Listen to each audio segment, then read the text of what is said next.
A veces no ha pasado nada grave. No hubo una discusión. No hubo una mala noticia. No ocurrió un evento traumático, Han. Y aún así, sientes ansiedad. Una presión en el pecho. Pensamientos acelerados.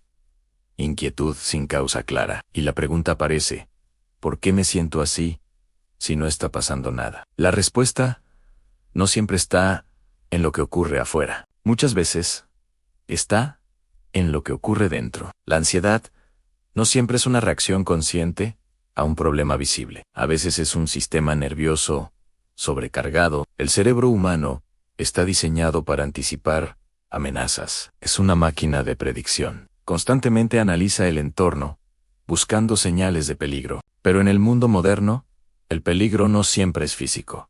Puede ser incertidumbre, exceso de información, falta de descanso en estrés acumulado. Cuando el sistema nervioso pasa demasiado tiempo en modo alerta, empieza a activarse con estímulos cada vez más pequeños. Es como una alarma demasiado sensible. Suena aunque no haya incendio. Aquí entra un concepto importante: carga alostática. La carga alostática es el desgaste acumulado que sufre el cuerpo cuando está expuesto a estrés constante. No es un evento puntual, es acumulación. En dormir poco, en pensar demasiado, resolver problemas sin descanso, consumir información negativa constantemente. Todo eso suma y el cuerpo lo registra. El cortisol puede permanecer ligeramente elevado. La frecuencia cardíaca base puede subir. La respiración puede volverse más superficial.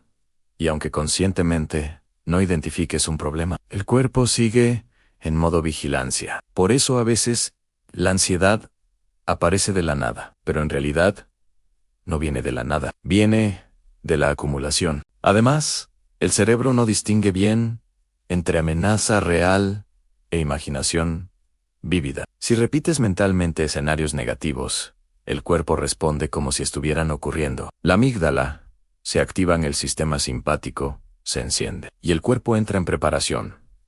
Aunque estés sentado en silencio, hay otro factor clave: la falta de recuperación. El cerebro necesita ciclos de activación y descanso. Si activas constantemente el sistema con estímulos, pantallas, redes, noticias, trabajo continuo, pero no das espacio para que el sistema parasimpático compense, el equilibrio se pierde. La ansiedad no siempre significa que estés roto. A veces significa que tu sistema nervioso está saturado. También influye la interpretación. Si sientes una leve aceleración cardíaca y piensas: algo está mal conmigo, el cerebro amplifica la señal.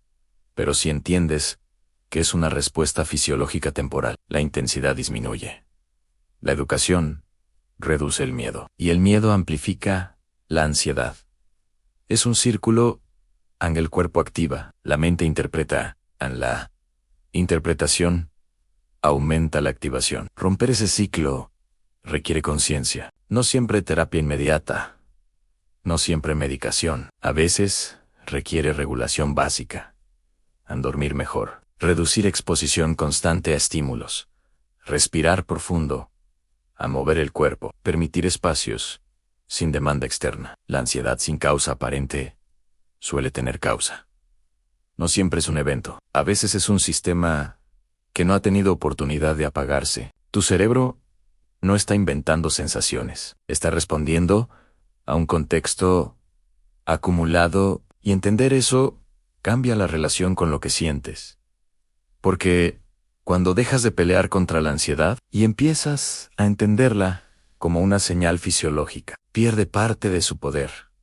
La pregunta no es: ¿por qué me pasa esto? La pregunta es: ¿hace cuánto mi sistema nervioso no descansa realmente? Y hay algo más que casi nadie menciona. La ansiedad también tiene que ver con predicción. El cerebro humano no solo reacciona al presente, está constantemente intentando anticipar el futuro. De hecho, gran parte de la actividad cerebral no está relacionada con lo que está pasando ahora, sino con lo que podría pasar después. Este sistema de predicción es útil. Te permite planear evitar riesgos al tomar decisiones. Pero cuando ese sistema se vuelve hiperactivo, empieza a generar escenarios constantemente. ¿Y si sale mal? ¿Y si me equivoco? ¿Y si algo pasa? Cada uno de esos pensamientos es una simulación. Y el cuerpo responde a esas simulaciones como si fueran reales. Aumenta ligeramente la frecuencia cardíaca, se tensan los músculos. La respiración cambia. No porque haya peligro, sino porque el cerebro está ensayando peligro. Ahora suma eso a un contexto de poco sueño. Cuando duermes menos, el lóbulo prefrontal, la parte que regula emociones y pone las cosas en perspectiva, pierde eficiencia. La amígdala, en cambio, se vuelve más reactiva. Eso significa que reaccionas más intensamente ante estímulos normales. Pequeñas preocupaciones se sienten más grandes. Pequeños errores se sienten más graves. Y la ansiedad aparece más fácil.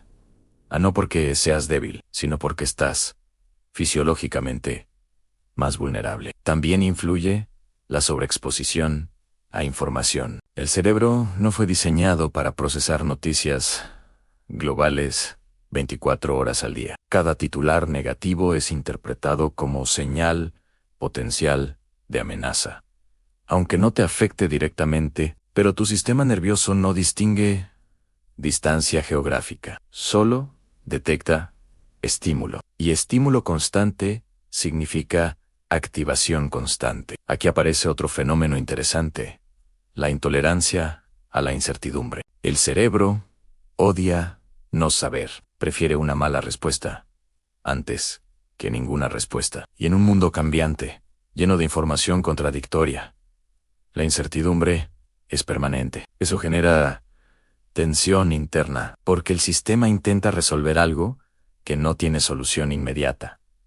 Y cuando no puede resolverlo, se queda en alerta. La ansiedad, muchas veces, no es miedo a algo concreto. Es incomodidad frente a la incertidumbre. Por eso intentar controlarlo todo suele empeorarla. El cerebro interpreta esa necesidad de control como señal de que hay peligro real y aumenta la activación. En cambio, cuando acepta cierto nivel de incertidumbre como parte normal de la vida, la activación disminuye, no desaparece por completo. Pero baja a entender todo esto, cambia el enfoque. La ansiedad no siempre es un enemigo a eliminar. A veces es información. Es el indicador de que algo en tu ritmo no está equilibrado. Tal vez falta descanso. Tal vez sobran estímulos. Tal vez estás anticipando demasiado el futuro. La clave no es eliminar cada sensación incómoda. Es fortalecer la regulación, porque un sistema nervioso entrenado en recuperación es más resistente a la activación. No se trata de vivir sin ansiedad. Eso no es realista. Se trata de que la ansiedad no dirija tu comportamiento. Y eso empieza por entender lo que está pasando dentro de ti.